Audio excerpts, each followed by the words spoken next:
Hola, este es Manuel Barrera. My nickname is Meme. However, it's spelled M-E-M-E, which became meme. Pinche translated, damn white people steal everything, even our nicknames. But anyhow, that's my preferred nickname. But when I worked for a council member as chief of staff back in the 90s, Rob Dot gave me the nickname of Manny. And so more often than not, now I use Manny. And since then, a well-known boxer, Manny Pacquiao, has made a debut, and certainly Manny is now a well-known name. So Meme is my preferred. Manny is fine. My name is Manuel Barrera. In the background, after Coco, I decided, why not? I had all this little statues of some of the virgins, there's Virgen de Guadalupe, uh, two up on the top of that cross, one on the right-hand side, the blue and white. I believe that's the one in Europe, but I forgot what she's called. The one on the left is maybe South America. Right behind me, there's a small statue of Jesus. And right in front of it is Michelangelo's, I forgot what it's called, but it's supposed to be Mary holding her son, Jesus. I have photographs of my grandparents, my parents, uncles and aunts that have passed away, one sister that has passed away, and a brother-in-law. That brother-in-law was married to my sister for over 50 years, and he became a part of the family. He was just like a brother. So I don't know if it does any good, but it does me some good. I feel good about it. But what I want to talk about is we need to thank the Black community. Sometimes I listen to some of these young people. I'm a recent immigrant and I made it. I went to Harvard. I went to Princeton. I went to Yale. Well, the only reason you were able to do all those things in all likelihood is because of all the suffering, all the fighting, and all the work that the Black community did working towards civil rights. Because let me tell you, us, mostly what people call Mexican Americans, because that's what basically used to be here. Now they're from South America, Central America, but Mexican Americans here, Puerto Ricans up toward New York and maybe Florida, but we were second-class citizens. We were not treated the same. We didn't have the opportunities that young people had. My younger brother went to Princeton. He was valedictorian.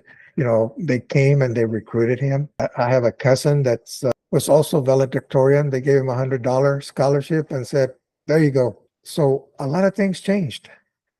And we have to thank the Black community. I know that a lot of my brothers and sisters, Raza, the Latinos, they have this animosity toward Black people, and it may go both ways. But the reason for that is because they pit us against each other. They make us fight for the same things. And when I say they, I'm talking about the people that control the United States, and not all white people. I mean, there's some great white people. Probably the majority of them are great.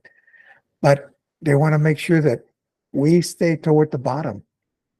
And the Blacks also have an advantage that we don't. When they were segregated, when they had to fight all that racism, they developed, because they were a much larger group, they developed their own universities, their own college. And then, they basically, you were Black, you went to a Black doctor, you went to a Black dentist. Most of the ones that had college, they were teachers, but almost often they taught in predominantly Black schools. And that's the way it was. When I started teaching here at HISD in 1974, every school I went to, Fur was at Fur. I was the only person with a Spanish last name. Then I went to Hartman. I was the only person with a last name, at least when I got there. And then I went to Jones High School, and I was the only person with a Spanish last name, at least at the beginning. I think when I left around 1989, 1990, there may have been two other people that had Spanish last name. One was a Vanguard teacher, and the other one was a nurse. But there weren't too many of us. Bilingual education, thank God for bilingual education, because if it was not for bilingual education, there wouldn't be so many Spanish-speaking teachers or teachers with Spanish last name in HISD because it seems that HISD didn't think we could teach math or history or English. We just weren't qualified, I guess, in their opinion. So thank the Black community. And we have to learn to work with them because if we don't, then we're all going to lose out. If people like Trump, the orange man, get to do what they want to do, they're going to take us back to the way it was in the 50s. When they say make America great again, they're talking about the 50s. In the 50s, we were segregated. I'm from Corpus Christi, a little town about 20 some odd miles from where I live, Driscoll. There was a documentary made about that school district. They would keep all Spanish speaking students in the first grade for 3 years. And those are the type of things that they would do to us. And so if we don't work together, and I'm talking about the minorities, I'm talking about the Blacks and the Hispanics, then we're all lose. We will all lose. Women rights, that came after the civil rights. Gay rights, that came after. And people think we did it. We did it because somebody fought for it. Somebody paved the way to make it a little bit easier for you. So, keep that in mind when you vote. Don't vote, I would prefer to vote for Hispanics.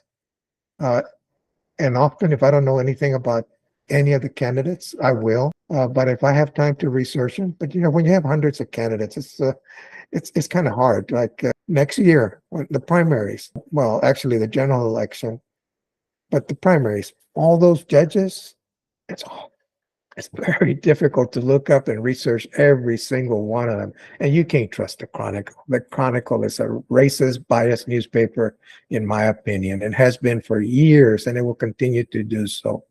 It has destroyed reputations primarily of Hispanics.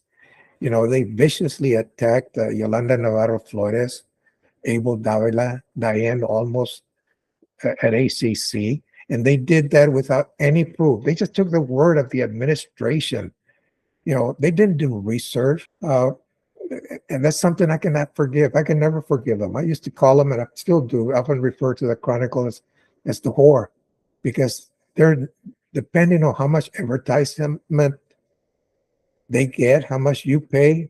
I think that determines how they're going to make their decisions. Come on. Mattress Mac struck out his first pitch, but hits a home run by giving Mary Lou Redden $50,000. I'm glad he gave Mary Lou Redden $50,000. But why does he have to brag about it? When I give, I don't tell people. I don't brag about it. Why does he have to brag? He's doing it because he wants publicity. He's doing it because he gets free advertisement out of it. He wants people to think, oh, what a great guy he is. Look, he does all these things for the community. I was reading a comment today in the Houston Chronicle, and the guy goes, when he was delivering some furnitures to a person that had flooded during Harvey, he told the truck to wait until the cameras got there. Now, really? So, again, I read that. I didn't see it, so may be true, may not be true, but I wouldn't put it past him. And I certainly can't forgive him the way he acted when he lost that election while Miller lost to Lina Hidalgo. Come on, sore losers, whiny sore losers at that for that matter. But again, we need to work with the Black community. We need to move forward together because they will use us to put them down. And let me tell you, when I went to Oklahoma State University. One of my friends there from Oklahoma, think about him, but he was my friend during the 60s when all the civil rights riots, all the rioting was occurring in Vietnam. But anyhow, he asked me, if there is a civil war between the whites and the Blacks, who will you join? Who will you join? I said, the Blacks. And he goes, why? I said, it's very simple. When you get through with the Blacks, we're next. Adios. Bye. Ciao.